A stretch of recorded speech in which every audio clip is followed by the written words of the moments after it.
Well, hello, boys and girls. Welcome once again to Story Time. If you remember last week, we began Dangerous Journey. We met Christian.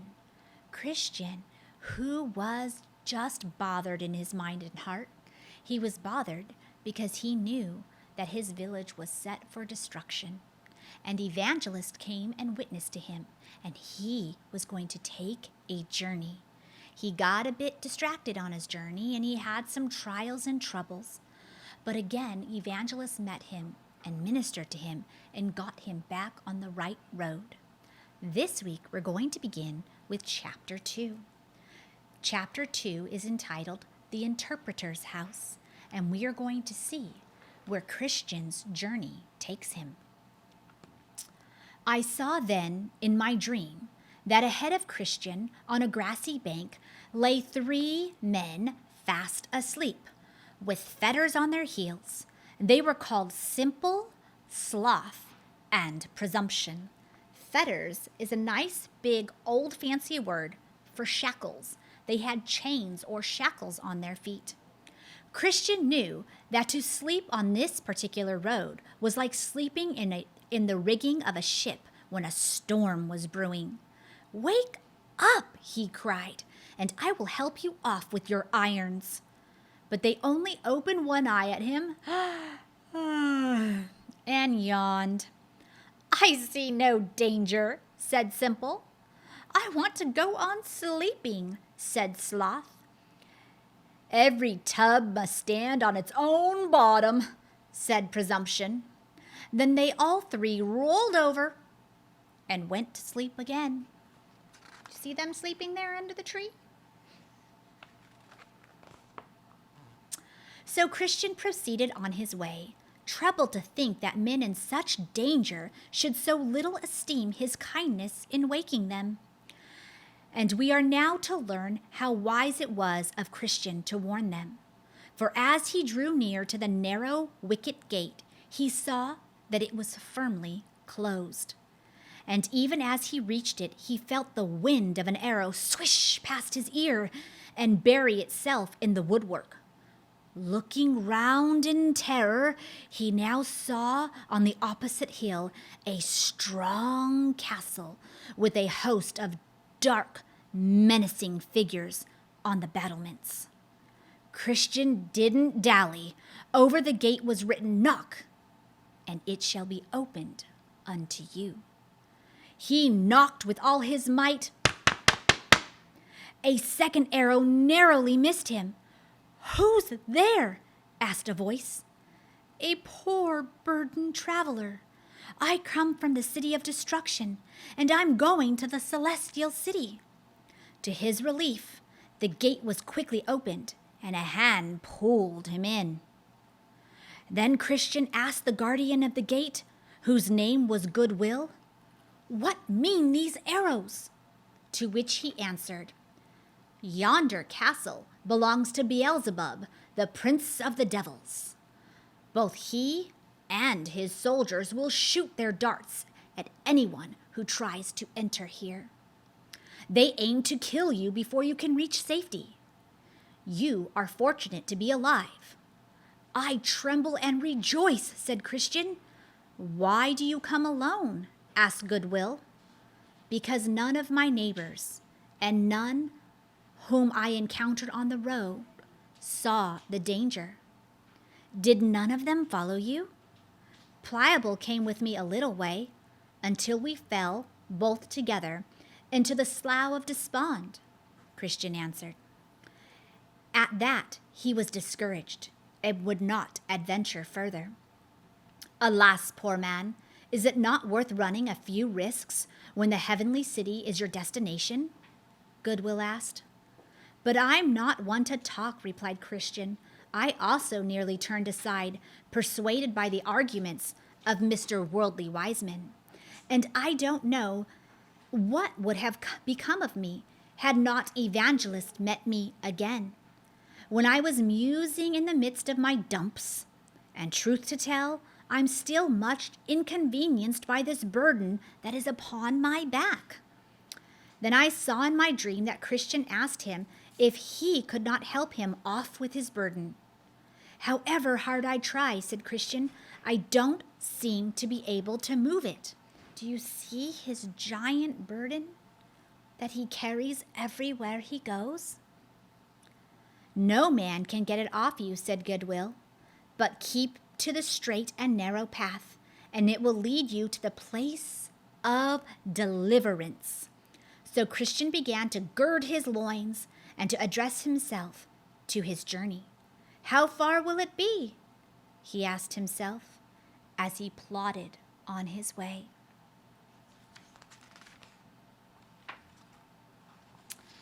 Do you see that castle in the darkness? His next stop was the house of the interpreter, who, Goodwill had told him, could give him useful lessons for his journey. It was a large and mysterious house, such as one visits in dreams. Its master, in answer to his knock, asked him what he wanted. Sir, said Christian, I am a man that is going to Mount Zion, and I was told that if I called here, you would show me excellent things, which would help me. Come in, said the interpreter. First he led him into a parlor which was full of dust, because it was never swept.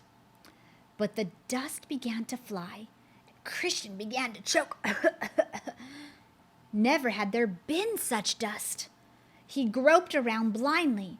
Then he heard the interpreter tell the maid, Bring hither water, and sprinkle the room.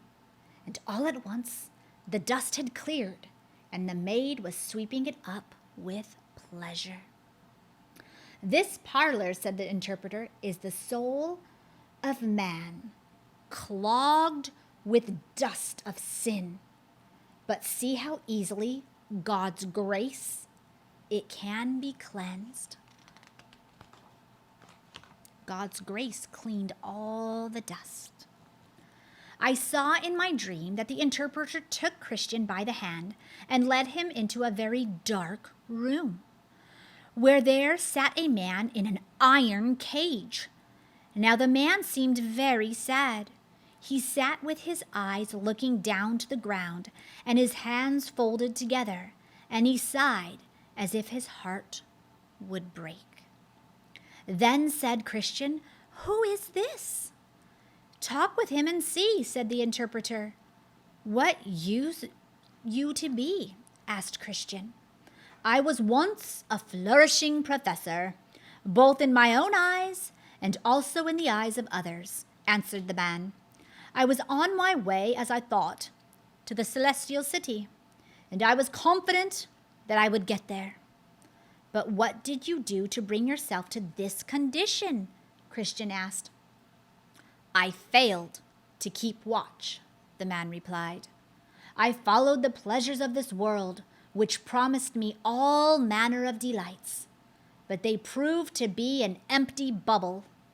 And now I am shut up in this iron cage, a man of despair who can't get out. No further explanations were given. No one said who put him there, but the interpreter whispered to Christian, Bear well in mind what you have seen. Finally, Christian was led to a gateway like the one which he had lately entered. Beside it sat a man at a table, with a book and inkhorn before him to take the name of anyone who wished to pass through. But the gate was guarded by fierce men in armor, ready to do what hurt and mischief they could to any traveler. And though there stood a great company of people desirous of going in, they didn't dare. Then, as it were a scene upon the stage, Christian saw a valiant man approach. Set down my name, sir, he said. That done, he drew his sword and rushed upon the armed men, who laid upon him with deadly force. But the man, not at all discouraged, fell to cutting and hacking most resolutely. So after he had received and given many wounds, he cut his way to safety. I think I know the lesson of this, said Christian, triumphantly, as he resumed his journey.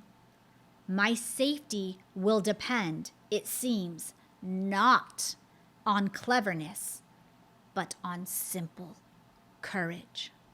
And don't we need courage today? Not cleverness, but courage. How his burden had got on his back in the first place and why nobody else had burdens, as happens in dreams, we're not told. We are not told. But never had he been so eager as he was now to be rid of it. And that, did he but know it, was half the battle. Now, as I saw in my dream that the road from then on was fenced on either side with a wall. The wall was named Salvation. Along this road did burdened Christian run, or should we say he did his best to run so far as he could. With that load upon his back, it made it so difficult. At the foot of the hill, he passed an open tomb. Then up again upon a little knoll, he found himself beneath a wayside cross. And as its shadow fell across him, so suddenly the burden, slipping from his shoulders, fell off his back. It tumbled down the hill, it tumbled into the mouth of the tomb. It was never seen again. Christian kept feeling behind his back. He couldn't believe it, for it was very surprising to him that the simple act of gazing at the cross had set him free, and his burden of guilt was gone. All he had to do was gaze upon the cross, and his burden was gone. As he stood there in amazement, behold, 3 shining ones appeared. The first one said, "Your soul is now swept clean of sin." The second stripped him of his mud-stained rags and gave him bright new clothes. The third one handed him a parchment. "Guard it carefully," he said, "and surrender it only when you have reached the gate of the celestial city."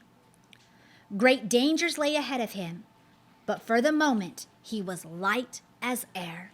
So Christian gave 3 leaps for joy and went on singing. Who would true valor see? Let him come hither.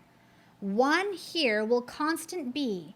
Come wind, come weather, there's no discouragement shall make him once relent his first avowed intent, to be a pilgrim. Christian chose to be a pilgrim on the road to the celestial city. And all he had to do was look at the cross to be rid of his burden. This story is an allegory about the journey every Christian makes on this earth. And next week we will read chapter 3, The High Hill of Difficulty. Everyone in life has difficulties, so next week we're going to read a bit about them. But for today, we get to rejoice. We get to rejoice that Christian's burden has been lifted. Until next time, God bless you, boys and girls.